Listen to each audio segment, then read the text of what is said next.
1975 भारतीय लोकतंत्र का वो काला दिन जिसने देश के तमाम नागरिकों के मौलिक अधिकारों को छीन लिया था, जब संविधान में वो बदलाव हुए जिनसे भारतीय इतिहास का काला अध्याय लिखा गया। 21 महीने में देश ने वो देखा जिसे आज भी याद करके रूह कांप जाती है। 60,000 से ज्यादा लोगों की नसबंदी, बोलने का अधिकार खत्म, विपक्ष की आवाज मौन, जेल में प्रताड़ना, ऐसी तमाम चीजें जिसे याद करने का मतलब अपने जख्मों को हरा करना। वो इंदिरा गांधी का काला फरमान देश हित में था या फिर सत्ता बचाने का एक फॉर्मूला, बात करेंगे। लेकिन पहले ये रिपोर्ट देखिए।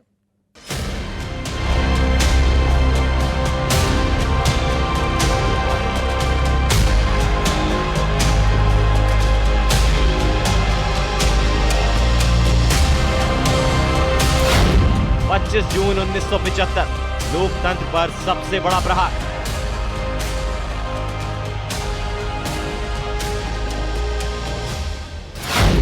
संविधान की हत्या, छीनी गई लोगों की आवाज।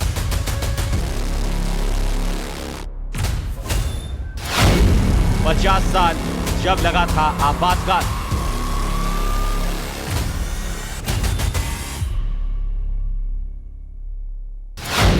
भारतीय इतिहास का काला अध्याय। 25 जून 1975 देर रात तत्कालीन प्रधानमंत्री इंदिरा गांधी के एक फरमान ने भारतीय लोकतंत्र के इतिहास का वो काला दिन दिया जिसने पूरे देश को हिला दिया था।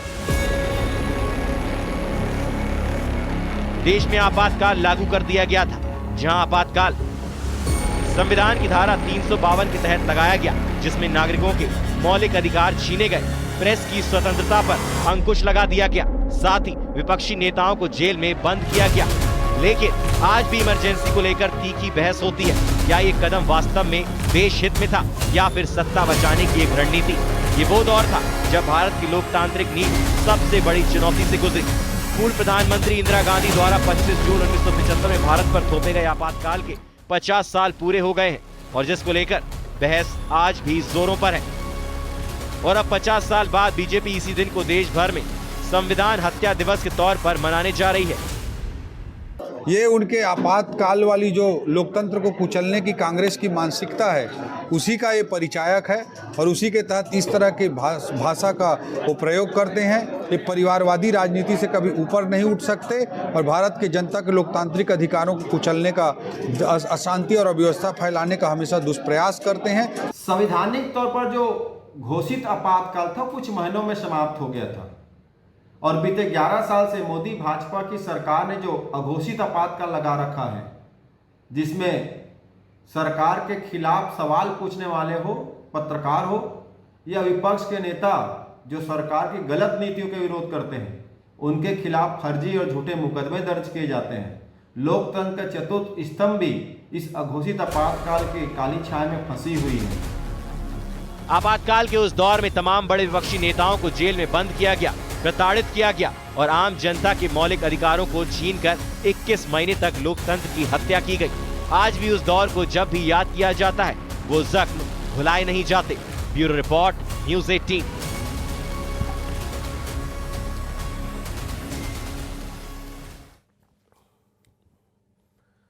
तो आपातकाल एक ऐसा काला अध्याय जिससे निकल पाना या जिस धब्बे से निकल पाना कांग्रेस के लिए आज भी हमेशा की तरह एक बड़ी चुनौती होती है।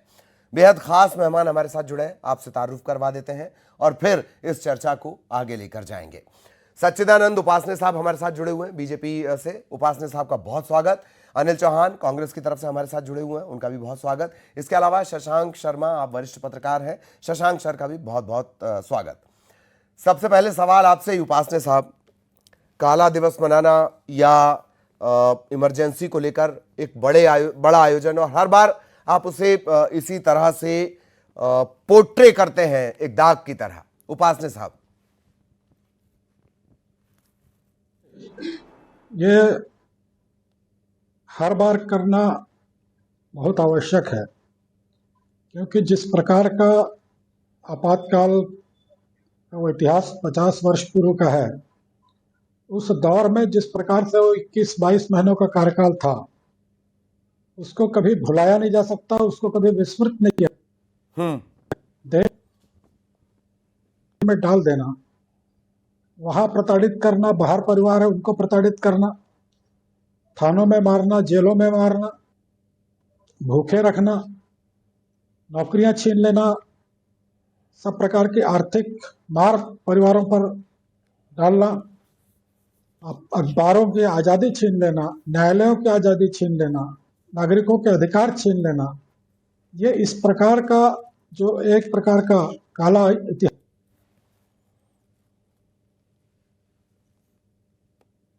जी जी, ठीक, मैं आऊंगा उपासने साहब आपके पास। थोड़ी तकनीकी दिक्कत भी चल रही है, हमारी टीम उसे ठीक कर रही है। अनिल चौहान साहब, आपने सुना होगा क्या कुछ उपासने साहब ने कहा, आपका रिएक्शन प्लीज। ललित जी, आपको और सभी विद्वान पैनलिस्टों को और न्यूज 18 के विद्वान दर्शकों को मेरा संजय जोहार। देखिए ललित जी, बहुत दुखद बात यह है कि 50 वर्ष पूर्व हमारे पूर्वधाओं ने किन परिस्थितियों में क्या किया, और हमारे सच्चिदानंद जी के, आपके सभी के पूर्वजों ने 50 साल पहले जिनको वोट डालने का अधिकार था, उन्होंने उसका निर्णय भी सुनाया। उस समय वो सही था या गलत था, सरकार चली गई, इंदिरा जी स्वयं चुनाव हार गई, उसका डिसीजन उस पीढ़ी ने सुना दिया।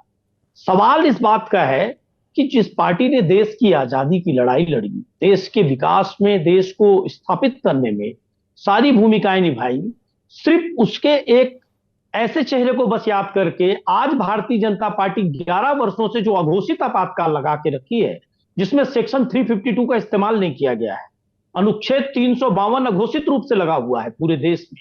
आप देख लीजिए कि राजनीतिक दलों को खत्म किया जा रहा है, उन नेताओं को जो सरकार से सवाल पूछते हैं उनको जेल भेजा जा रहा है, लगातार उन मीडिया समूहों पर अटैक होता है जो सरकार से सवाल पूछती है। तो आज देश इस स्थिति में खड़ा है कि अघोषित आपातकाल पूरे देश में लगा हुआ है, और कहीं ना कहीं अंतर्राष्ट्रीय मंच पर भी हिंदुस्तान के आपसी सद्भावना, प्रेम और भाईचारे पर कलंक लग रहा है इस आपातकाल से। ठीक, इस कलंक को कहीं ना कहीं छिपाने के लिए भारतीय जनता पार्टी 50 साल और 70 साल पुरानी बात करती है। कभी पंडित नेहरू को छोटा, सरदार पटेल को बड़ा, कभी महात्मा गांधी को छोटा, नाथूराम गोडसे को बड़ा। यह भारतीय जनता पार्टी का कुचक्र है, जनता का ध्यान भटकाने के लिए खेला गया एक। ठीक ठीक ठीक, इससे लेकिन इनकार दरअसल किया नहीं जा सकता। शशांक शर्मा सर हमारे साथ बने हुए हैं, फिर हम उपासने जी के पास जाएंगे। शशांक सर, आप इससे अलग तो कर नहीं सकते, ये जो इमरजेंसी है, ये जो धब्बा है या ये जो दाग है, इसे हटाकर देखा तो नहीं जा सकता, ये इतिहास में दर्ज है। चूंकि शशांक सर बिल्कुल सही कह रहे हैं। देखिए, अगर राजनीति को दरकिनार कर दिया जाए तो जो लोकतांत्रिक व्यवस्था भारत में रही है, अगर हम केवल पिछले 75 वर्ष के संविधान और लोकतांत्रिक व्यवस्था और संवैधानिक जो व्यवस्था है उसकी बात छोड़ दें, तो भारत के इतिहास में जो ज्ञात इतिहास जो है उसको अगर हम देखें तो लगभग 3000 वर्षों का इतिहास हमारे सामने है। अगर हम वैदिक काल से लें या महाजनपद काल से लें, तो कभी आपको किसी रूप में आम जनता के अधिकारों का हनन करती हुई कोई सरकार इवन राजतंत्र में भी आपको दिखाई नहीं देती है। क्योंकि भारतीय जनमानस में भारतीय एक जो परंपरा है, उस राजनीतिक परंपरा में लोकतांत्रिक, क्योंकि हम कहते हैं कि संविधान अभी बना, लेकिन चाणक्य ने भी तो अर्थशास्त्र लिखा था जिसके आधार पर मौर्य काल। तो मैं ये कहता हूँ कि भारत के अंदर में जो एक बुनियादी लोकतांत्रिक सोच है, उस सोच को खत्म करने का एक उपक्रम 21 महीने तक तो भारत में चला है, और इसलिए भारत में इस तरह की को चरमरा कर खत्म करने वाले ऐसे लोगों को याद दिलाना, पीढ़ी को याद दिलाना, जिन्होंने किया है उनके लोगों को याद दिलाना, जो सत्ता में है उनको याद दिलाना, जो आने वाले समय में सत्ता में आएंगे उनको याद दिलाना कि यह भारत का चरित्र नहीं है, इसलिए इसको याद करना बहुत जरूरी है। ठीक ठीक ठीक, उपासने साहब फिर मैं आ रहा हूं। आप अनिल चौहान साहब ने क्या कुछ कहा उसका भी जवाब दे सकते हैं। और एक बात और, आपने तो उस पीड़ा को व्यक्तिगत तौर पर झेला भी है, उस तकलीफ को या आवाज दबा दिए जाने के उस माहौल को आपने खुद भी झेला है। उपासने साहब जी, निश्चित रूप से आज कांग्रेस जिस मुंह से बात कर रही है उनको कोई अधिकार नहीं है। ये जिस प्रकार से, मैं तो कांग्रेस को कहता हूं कि संविधान की हत्यारी यदि इस देश में कोई है तो वो कांग्रेस पार्टी है, वो इंदिरा गांधी है। जिन्होंने इस देश के लोकतंत्र को की हत्या की, जिन्होंने इस देश के संविधान की हत्या की, जिन्होंने लोगों को अकारण जेल में डाला, और इस पर इतने संशोधन किए जो हाथ में संविधान लहरा रहे हैं आज, उनसे उनको शायद मालूम भी नहीं है कि इंदिरा गांधी जी ने उस समय 38वां संशोधन किया, 39वां किया, 46वां किया, 41वां किया, 42वां संशोधन किया, और ये सब संशोधनों के माध्यम से आपातकाल लगाया, वो भी अवैध लगाया गया था, उसको भी बाद में 38वां संशोधन करके उसको वैधानिक रूप दिया संविधान में संशोधन करके, यहां तक कि राष्ट्रपति, प्रधानमंत्री, उपराष्ट्रपति, इन सारों को न्यायिक से उनके किसी प्रकार से इनके खिलाफ कोई न्यायिक में नहीं जा सकते, न्यायिक लड़ाई नहीं लड़ी जा सकती, कोई भी सरकार के खिलाफ बोल नहीं सकता, लिख नहीं सकता, वो किसी प्रकार के वाद विवाद नहीं कर सकता। यदि राष्ट्रपति ने कुछ जारी कर दिया उस पर, उसके खिलाफ अखबार नहीं लिख सकते, सामूहिक रूप से उस पर चर्चा नहीं। आज कांग्रेस के बताएं जो बुरा प्रवक्ता यहाँ बड़ी बड़ी बात कर रहे हैं, अरे मेरा क्या दोष था, मैं तो 18 वर्ष का नौजवान था, मैंने केवल नारे लगाए थे कि इंदिरा तेरी तानाशाही नहीं चलेगी, वंदे मातरम, मैंने केवल नारा लगाया था कि इंदिरा जी गिरफ्तार लोगों को रिहा करो, इतना ही तो नारे लगाए थे। मैंने कोई 302 नहीं किया, मैंने कोई मर्डर नहीं किया, मैंने कोई हत्या नहीं की, मैंने कोई डकैती नहीं ली। 21 महीने मेरे क्यों खराब किए गए, 22-19 महीने क्यों मेरे 2 वर्ष के शिक्षा को परीक्षा देने नहीं दी गई, क्यों मेरे को नौकरियों से वंचित किया गया, ये सब बातें कांग्रेस के प्रवक्ता बताए। आज ऐसी कौन सी स्थिति है, आज आप इस प्रकार टीवी चैनलों में मोदी जी को गाली देते हो, भारतीय जनता पार्टी को गाली देते हो, सरकार को गाली देते हो, आपके नेता विदेश में जाकर भारत को गाली दे रहे हैं, इस देश को गाली दे रहे हैं। ये आज किस प्रकार का अघोषित आपातकाल है? ये तो आप अघोषित आपातकाल भी बोलना उस समय अपराध था। यदि बोला कि आपातकाल आपने लगा दिया तब भी आप जेल के शिक्षा में डालते, तो आप किस मुंह से अघोषित? आप अरे स्मरण करो, तब पता चलेगा तुम्हारे बाप दादाओं ने क्या किया है, किस प्रकार आज भी रोंगटे खड़े होते, जिस प्रकार से हमने डंडे खाए, जिस प्रकार से थाने में हमको बाल पकड़कर जूतों से पीटा गया। क्या 18 वर्ष की उम्र में हमको 6 बार 5 बार जेलों क्यों मारा गया? कि आप ये बताइए, कौन जो है ये पर्चे निकालता है, कौन दीवालों पर लिखता है, कौन आपके घरों में आता है, ये संगठन मंत्री कहाँ है, वो कहाँ है? ये पूछने के लिए हम जैसे छोटे लोगों को, जो बहुत छोटे थे उम्र में, उनको ले जाकर मारते थे कि इनको मारेंगे, दबाव डालेंगे तो इनके खिलाफ जो है एक साइक्लोस्टाइल मशीन हमारी बरामद हो गई। तो ऐसा अखबार में फ्रंट लाइन में सब जगह छापा कि जखीरा बरामद, सरगना गिरफ्तार। इस प्रकार का वातावरण इस देश में बनाकर रखा था। अखबारों की आजादी छीनकर देश भर में क्या हो रहा है किसी को पता नहीं चलता था। वो पर्चे लेकर हमको घर घर जाके बांटना पड़ता था, बताने पड़ता था। जेल में 1 जनवरी 1976 की घटना मुझको आज भी स्मरण है प्रवक्ता जी, जिस दिन पूरे जेल के जितने बड़े नेता थे, जितने जेल में बंद थे सैकड़ों की संख्या में, सबको डंडों से ऐसा मारा गया था, किसी के हाथ टूटे, किसी के सिर टूटे, किसी के 2-2 पैर टूटे। यहाँ के दुर्ग के सांसद थे, उनके दोनों हाथ टूट गए। वहां हमारे मणिलाल चंद्राकर थे, उसका खून बहकर उसकी बुद्धि आज तक चली गई। इस प्रकार से यहाँ कल्याण दाऊद थे, उनके दोनों हाथ टूट गए। तो ये इतना अत्याचार आपने जेल के अंदर किया। खाना हमको एक रबर जैसी रोटियां देते थे, सब्जी खाली, आपकी तबीयत क्या खराब हो जाए, आप मर जाए जेल में। इस प्रकार का कोई जांच नहीं की गई इन सब बातों की हमने शिकायत करने के बाद। बताइए कांग्रेस के नेता, आपने कभी ये दिन भोगा है? एक दिन जेल जाते हो तो उसका प्रमाण पत्र मांगते हो आप। बिल्कुल बिल्कुल। अनिल जी जवाब, नैतिक अधिकार नहीं। अनिल जी जवाब। बहुत अच्छा सवाल एक उठाया उपासने जी ने कि हमारे बाप दादाओं ने अत्याचार किया। उनके बाप दादाओं ने वोट देकर 1980 में दोबारा कांग्रेस की सरकार बनाकर यह बात स्थापित की कि कांग्रेस का विकल्प नहीं है। निश्चित रूप से एक शेर जरूर कहूंगा आपके चैनल पर कि जो यहाँ सरकार को मौका दिया गया था या जनता सरकार की फूट का फायदा आपको मिला था 80 में? अनिल जी आप बार बार ये बात कह रहे हैं, इसलिए ललित जी 80 में, 84 में, 95 में कितनी सरकारें गिनाऊं? और ललित जी दूसरी बात आपको बता रहा हूं, जिस तरह से आज प्लीज दूसरों को भी बोलने का मौका देंगे, कहिएगा उपासने जी को। जिस तरह से आज संविधान को रौंदा जा रहा है, अघोषित आपातकाल, हमने आपातकाल हमारे समय में लगा, इंदिरा जी ने माफी मांगी, राहुल जी ने माफी मांगी, हमारे कई राष्ट्रीय अध्यक्षों ने माफी मांगी, कांग्रेस पार्टी ने माफी मांगी। और जिन लोगों ने आज अघोषित रूप से आपातकाल लगाया है और ये गलती पूछ रहे हैं जेल जाने की, कलबुर्गी की क्या गलती थी, गौरी लंकेश जी की क्या गलती थी, ऐसे जज लोया की क्या गलती थी, ऐसे दर्जनों नाम मैं आपको गिना दूंगा और सैकड़ों लोग जो भारतीय जनता पार्टी का विरोध करने के कारण मारे गए।